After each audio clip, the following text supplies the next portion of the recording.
Ku në konferencën e kryetarëve nuk arrihet mirëkuptimi për kalendarin e punimeve, kryetari i kuvendit e harton vetë atë dhe ja paraqet për miratim kuvendit në seancë plenare. Pas diskutimit për jo më shumë se 10 minuta për çdo grup parlamentar, kalendari përfundimtar miratohet në kuvend. Në bazë të nenit 26.6, në rast se në konferencën e kryetarëve nuk arrihet mirëkuptim për programin e punës kuvendit, ai hartohet nga kryetari për një periudhë 3 javore. Kush do fjalën për projekt programin dhe projekt kalendarin? 10 minuta. Zoti Bardhi.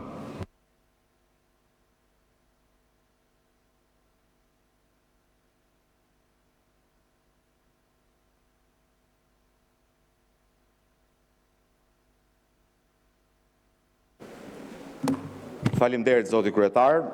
Në fakt do t'i ftoja kolegët e mazhorancës, meqense e kanë kthyer në traditë duartokitjen, që përpara se të fillojnë punimet e kuvendit, t'i japim një duartokitje të pandeurës nga Spaku për abuzim me 50 milion euro në tenderin. Zoti Bardhi, në bazë të nenit 64 të rregullores, ju jap masën disiplinore të reqe vëmendje. Ju nuk e keni fjalën për të personalizuar goditje dhe për të cilësuar kolegët, fjalën e keni për të folur për projekt kalendarin dhe projekt programin. Nuk besoj që është, unë e kuptoj që është fjalë turpi për ata që kanë turp statusi e pandehur, por është brenda etikës dhe është një status ligjor, nuk fyva njëri, është statusi zyrtar i saj. Unë nuk po i them çfarë i thot ajo Edi Ramës, sa ajo mund të jetë fyerje edhe shkelje etikës, nuk e përdor ato e kanë raport me njëri tjetrin.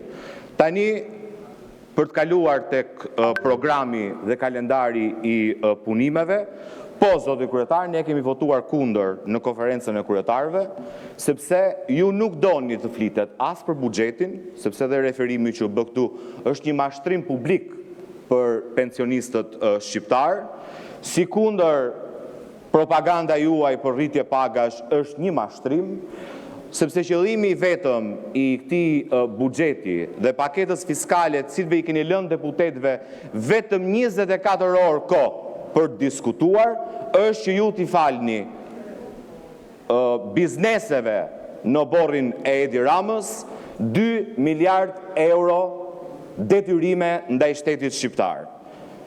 Prandaj nuk doni të diskutohet paketa fiskale, nuk doni që shqiptarët mësojnë se cili është qëllimi i vërtet i buxhetit dhe paketës fiskale që shoqëron buxhetin, sepse ndërsa 50 njerëzve miliarder në vend i falni 2 miliard euro detyrime, pensionistëve po bëni se ku i rrisni pensionin, duke i dhënë muaj për muaj 100 milion që është dhënë gjithmonë si bonus në fund viti.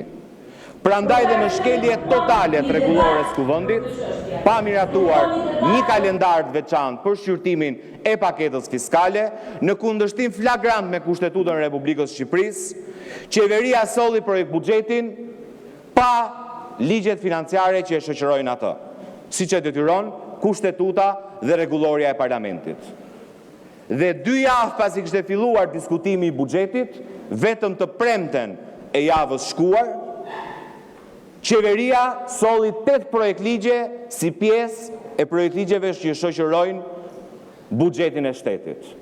Dhe ju me njerë, pa kaluar as 24 orë, të hënën i shqyrtuat dhe i miratuat 8 ligjet paketës fiskale, në 2 orë diskutime, pa dëgjuar asnjë institucion, pa dëgjuar asnjë prej grupeve të interesit, pa zhvilluar asnjë seancë dëgjimore, i shqyrtuat dhe i miratuat të hënën dhe me njëherë i futët në seancë. Nuk është bërë akoma 1 javë nga momenti ku paketa fiskale ka ardhur në kuvend.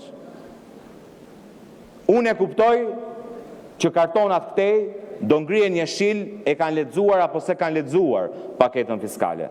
Por qëllimi i seancës plenare ndër të tjera është të informojmë qytetarët shqiptar nëse buxheti i qeverisë së tunelit Llogaras, 50 milion euro, është në shërbim të qytetarëve apo të projekteve që do të vidhen një lloj, siç u vollën 50 milion vetëm në një projekt në tunelin e Llogaras.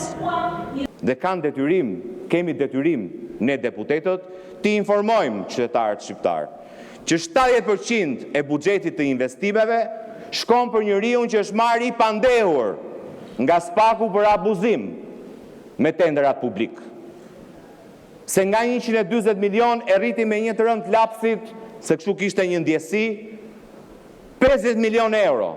Po ato 50 milion euro mund të kishim quar të rrisnin pensionet, me qënë se jeni qeveria që pas 12 vjetësh futët në fjalorin tuaj të buxhetit fjalën pensionist, se për 12 vite e kishit harruar.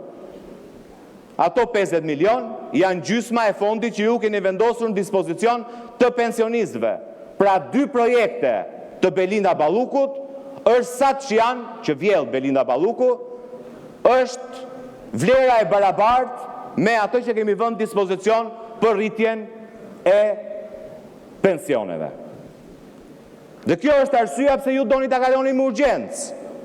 Kjo është arsyeja pse ju nuk i jepni kohën e mjaftueshme deputetëve të Kuvendit të Shqipërisë që të njihen me paketën fiskale dhe të kenë mundësi të informojnë qytetarët.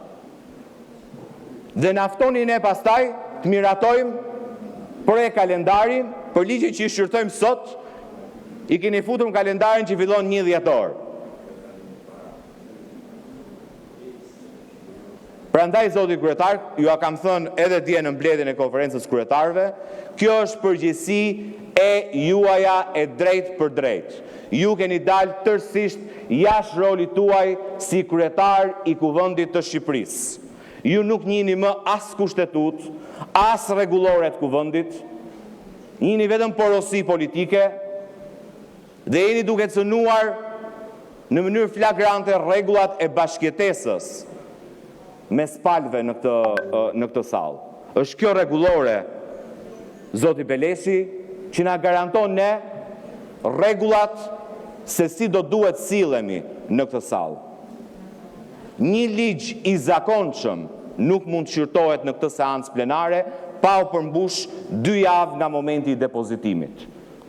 Ndërsa ju doni të kaloni 8 projekt ligje, paket fiskale, me cilat i falni 2 miliard euro detyrime ndaj buxhetit shtetit dhe jepni vetëm 24 orë kohë deputetëve të Kuvendit njihen me përmbajtjen e këtyre ligjeve.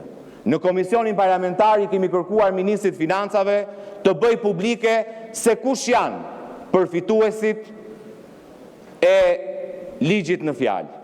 Dhe ministri tha nuk e di. Si mund ftohen? Po, nuk e kam gati, thatë. Si thatë? Po, emrat, lere 202.000, se 150.000 janë kanë vdek me ko. Këta që janë gjallë duam ne, listën të na e vesh në dispozicion, t'ja vesh në dispozicion Kuvendit Shqipërisë, që ku deputetët të votojnë projekt ligjet, të kemë parasysh listën e oligarkëve që do të përftojnë nga miratimi i këtij ligji.